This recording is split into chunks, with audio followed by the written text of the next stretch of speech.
I think this journey's the most special because there's not a lot of people that have the opportunity. You think about where you started in football, playing in high school and college and then pro and then being injured and then starting coaching as a young coach. It was in this game under Madden's leadership that the Raiders' pride and poise began to assert itself.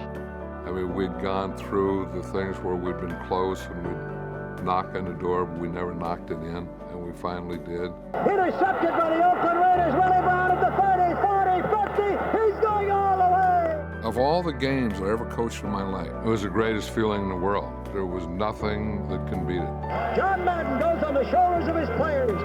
And it's something you have until the day you die. I mean, you're always a Super Bowl champion. I was never going to coach any other team than the Raiders.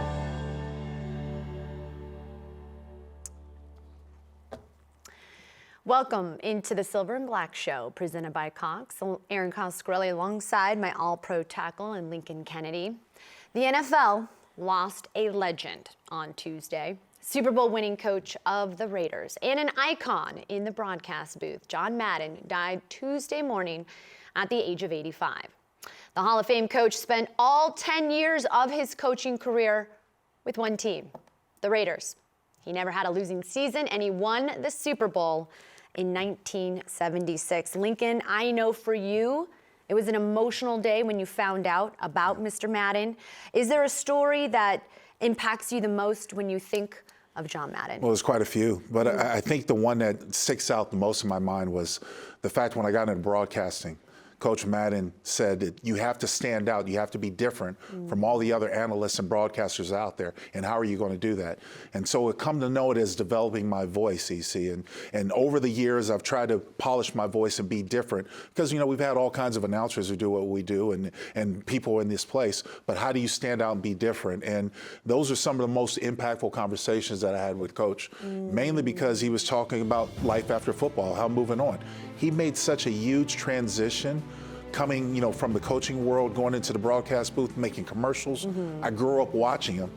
And then, of course, you know, when the video games really became big, it was something to be in that video game, to be in Madden. It was almost, one of the time, it was one of the most talked about sports games that were on the video platforms, to be a part of Madden. Now everybody wants to be on the cover, or you want to have those high scores. I mean, just, you can't write the history of football without including John Madden. Absolutely. He was the king. Yes. He was the king of the NFL, and, you know, as we talk about him, one of the things that stands out to me the most was he had a teaching degree. He went to college and he got a teaching degree, and that really does come out in his broadcasting. Certainly. Because it feels, for me, he wanted to educate not just diehard football NFL fans, but just everybody what the world of football was like. Yeah, and the education came from simplicity. I mean, he really downed it to where everyone could understand. You have to be the greatest football mind to know what he was talking about. He was describing big guys on the field. He was describing how guys used to hit people in the hole. He was describing how guys celebrate. All these things that we have come to learn and appreciate with football, he kind of engineered and kind of opened up the doors and made really TV, made it really popular. Well, and, you know, I will just tip my cap to Mr. Al Davis, who took a chance on a very young, was the linebackers coach at the time, and he was only 32, and at the time, the youngest head coach in the NFL. So Al Davis really took a chance on John Madden, and it worked out. Absolutely. It worked out. Absolutely. It worked out. The Raiders will be looking to honor John Madden this week. Of course, a very big game against the Colts, arguably the hottest team in the NFL, winning 6 of the last 7, just beat the Patriots, beaten the Bills. A lot is on the line, of course, for the Raiders this week. Link, what's in your mind and what they need to do? Well, if you have any dreams and aspirations of playing in postseason, playing in the playoff, you have to have this game. And you're going up against one of the hotter teams. Fortunate enough for the Raiders, they've been able to win their last 2 games. And not necessarily in a typical fashion, if you think about it. This is going to be a hard-fought battle, and obviously with everything that's going on around the league, it'll be interesting to see how they're able to pull it out or how they're able to keep up, because as you mentioned, the Colts are red hot.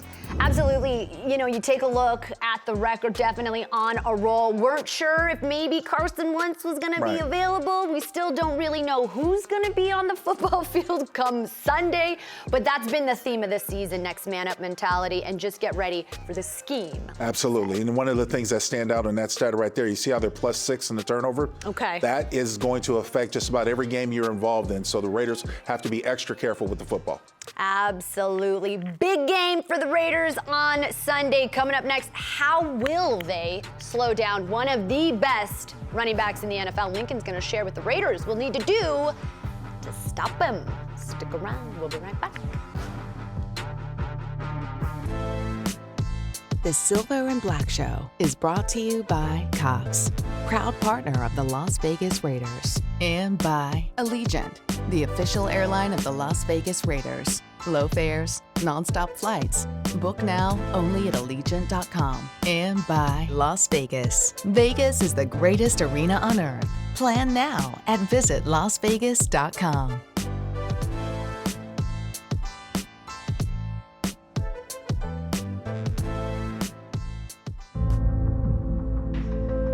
My first impression of John was a gentle giant with a personality. Hey! Hey, throw the damn flag!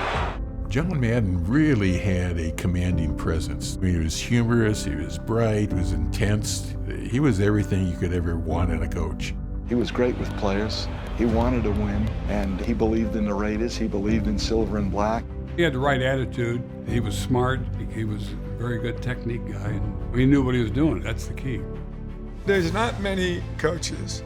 You can't find one that looked and acted like John Madden. Hey, Johnson, get in the huddle!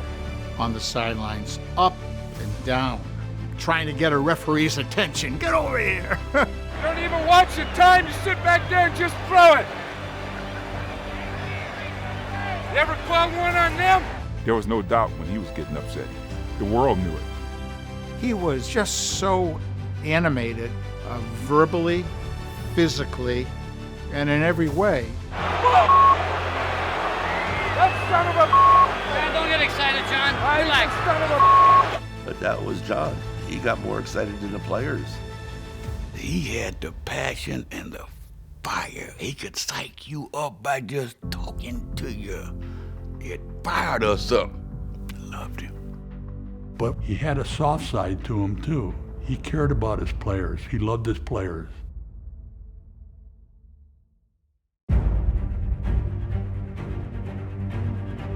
Coach Madden had 3 rules.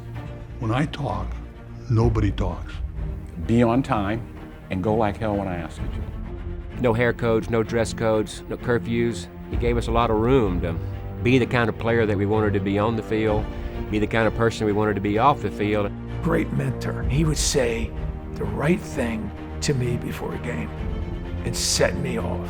Let's start off and stay after the whole game.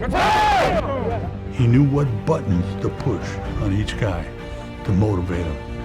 I've always said that John's strong suit as a coach was not X's and O's, but his strong suit was the way that he handled us and communicated with us and kept us going in the right direction.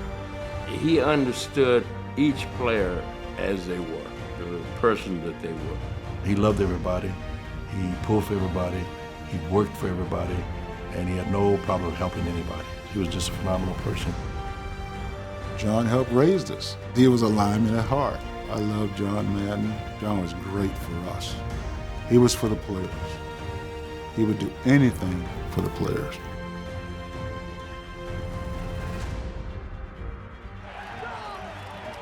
John Madden.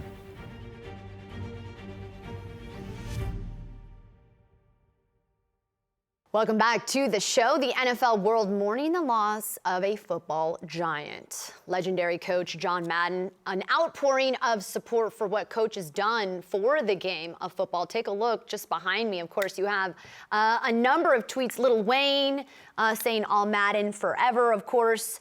Dan Rather, legendary broadcaster. Of course, we were talking about how John Madden revolutionized the world of broadcast football. And I think it just indicates how he transcended the world of football. He wasn't just a football icon. He was doing commercials. Right. He changed what we ate on Thanksgiving. He really did transcend the world of sports. And when, before video games became as prevalent as they are now, he was a transcender because let me tell you something, EC. Back in the day in college, we had dorm rooms lined up, Madden tournaments. Everyone was playing against each other in Madden. Oh, yeah. And as the game progressed, everyone wanted to know how close to real action it was. Like I said earlier, it was one of the largest sports game franchises in a while. I think we read a note earlier where it netted over $4 billion, just a video game. Every year, people were looking forward to Madden. And, I remember if it's in the game, it's in the game. And his voice was tagged to it. And everyone wanted to be attached to Madden, whether it was the game, being on the cover of the game, being in the game, being a part of the all-Madden team. It's just synonymous with being the gold standard. Certainly. And then when All Madden had his teams of decades, you wanted to be a part of that because you were revered as one of the better players. When he went into the Hall of Fame, it was long overdue, but well-deserved. I mean, he was just a great guy. Absolutely. Well, listen, John Madden is going to be keeping an eye out for our Microsoft matchup of the week because it is going to be a good one. Take a look. You've got Jonathan Taylor up against Josh Jacobs, two very scary running backs right now, especially with what Josh Jacobs did on the field against the Broncos, a season high, I believe a career high, 129 rushing yards. That's going to be the tough challenge, is slowing down Jonathan Taylor. How do we do it? Well, one thing you're going to have to do is you're going to have to load up the line. You're going to have to test Carson Wentz or whoever's at quarterback to be able to throw the ball to stop you. Because if you look at some of these holes that Taylor's running through, not only is he breaking tackles on the perimeter secondary, but he's not getting touched till he's through the line. And so that shows a good blocking scheme by his guys up front. And the fact is that the first one who's trying to make a miss is a safety coming downhill. You got to take right angles. So the Raiders are going to have to load up the box like everybody else does. But the big thing that you got to be, Erin, is you got to be sound when you're playing defense. Defense is about being not only being in the right place at the right time, but knowing your responsibility. So if you're in charge of the B gap, you're in charge of the B gap. You don't get pushed to the A gap. You don't get pushed to the C gap. You got to control that B gap because those other defenders are expecting you to hold up your end of the bargain. And that's how you condense those holes, especially in the interior. And the run D for the Raiders has been an issue this season, but certainly a promising result from what we did last week. Only 18 rushing yards against the Broncos, and they have a solid run game. They did, and one of the things that the Raiders were able to do last week is penetration. Look how many black shirts are in the backfield when the running back gets the handoff. And when you're able to make plays like this, you're hard to block. It's hard to commit to the running game because now you've got it breaks down all over the place. And of course, gang tackle is another big part of it. Not when one guy gets there, you're met with a whole slew of Raider defenders. But penetration, obviously, in the back end of the first part is key. Yeah, and this is the time you want to see a defense do that against the league's leading rusher in Jonathan Taylor. All right, coming up next, JT the Brick sits down with head coach Rich Bisaccia to discuss the Raiders' upcoming opposition and what they are up against. We're going to hear as well his thoughts on the passing of John Madden and how they plan to stop Jonathan Taylor. The Silver and Black Show has been brought to you by 1800, the best taste in tequila and official partner of the Raiders. And by Chevron with Techron gives you unbeatable cleaning and mileage. Chevron, together ahead.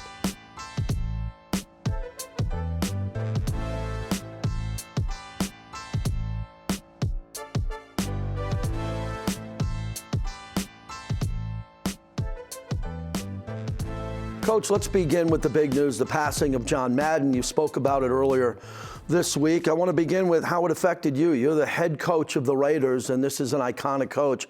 How did you react to it personally? Well, certainly saddened, by the news, and our thoughts and prayers go to his family. And I think when you look at the history of the Raiders, the folklore of the Raiders, and not only does it, what Mr. Davis did, being the NFL Coach of the Year in '63 and starting the franchise, but what John Madden became as the sideline energy guy that he was, with Raiders and Super Bowl champions. And then for me, I've been fortunate to be around George Atkinson and be around Fred Biletnikoff and have a chance to talk to those guys about Coach Madden as a coach. I think he's done so many things to an unbelievable level with the Madden game and the broadcasting that people forget he started all this as a coach, right? So the seat that I'm in, I'm very aware of the history of this chair that I'm fortunate enough to be in at this particular time. But to talk to those guys and to hear about what kind of coach he was and how he talked to his team, and then the care that he had for players, right? Maybe not a lot of people know about how he really cared about players and relationships that he built with players to get the best out of them. So those are things I take from, Coach Madden. And the one time I had a chance to meet him, I think I talked about it yesterday. I just happened to be a guy, coach that could shake his hand, and he just engulfed my hand. He's such a big guy. I felt like he had a baseball mitt on, and you think you're going in there to meet Coach Madden, and he's going to be all this. And what he really did was he made everybody in the room feel so much better about themselves. It really wasn't about him in any way. He had a great sense of humility. And so very sad, obviously, not only the football world, but the NFL, and then certainly the Raider family, is a great loss. As we move to Indy, you and Coach Reich are dealing with the same thing, fluid COVID protocol, trying to get players back. But I love what you've said all year about players prepare to play, these practice squad players and the backups, and that's really been a point of emphasis for you. I think it has, and it probably has for everyone else, but we've been fortunate, the 16 guys that we have on the practice squad, we try to go into practice and meetings and walkthroughs like everyone's preparing to play. So when it does happen, your number is called the morning of the game, like when we lost Nate Hobbs a couple weeks ago. Guys are ready to step up, get in that position, and play. And I credit to our coaches in the way that they've prepared everyone, and a credit to the players that they stayed focused in the job that they're doing in practice. All right, so we'll move to Jonathan Taylor. Again, he's good for 100-plus yards a game. He leads the league in rushing. But I would think the emphasis on setting the edge, because the defensive line has done a really nice job, depending on who you have at linebacker, the gang tackling and everybody getting to the ball in this game. Yeah, again, it's just, not only does he have to be tackled and stopped, the offensive line, we got to do a good job of putting our hands on them and stopping some of the double teams and their outside rushes, and certainly the cutback ability of what Taylor brings to you. So he's a lot faster than people think. He's really extremely tough. He plays with great pad low. He has tremendous vision. And then when Hines comes in and gives you a little bit of another speed factor in there as well. So they're really well coached up front. He understands where the holes are going to be, anticipates where the cutbacks are. It'll be a tough test for our defense. Finally, Coach, it's been a playoff atmosphere for a couple of weeks around here. It is for Indy, too. Do you enjoy that? I mean, the playoffs, you're playing meaningful football starting the new year. It feels like a playoff game. It technically is in the standings there. That would be the only motivation your team would need to get ready for this. I think so. I think we talked to them a lot about the telescope and the microscope. We've said it before. If you look in the telescope, we understand where we have an opportunity to go. But I think the task at hand is the microscope. It's the Indianapolis Colts. It's a team that we have to get prepared for to go on the road on Friday. We haven't done that for a while. We're going to go up there and play in a loud, extremely hostile environment. And I think we have to do a good job preparing ourselves to go be our best and to improve as each day goes along and see if we can put a good performance on the field. Good luck and Happy New Year, Coach. Thank you so much. Happy New Year to you as well.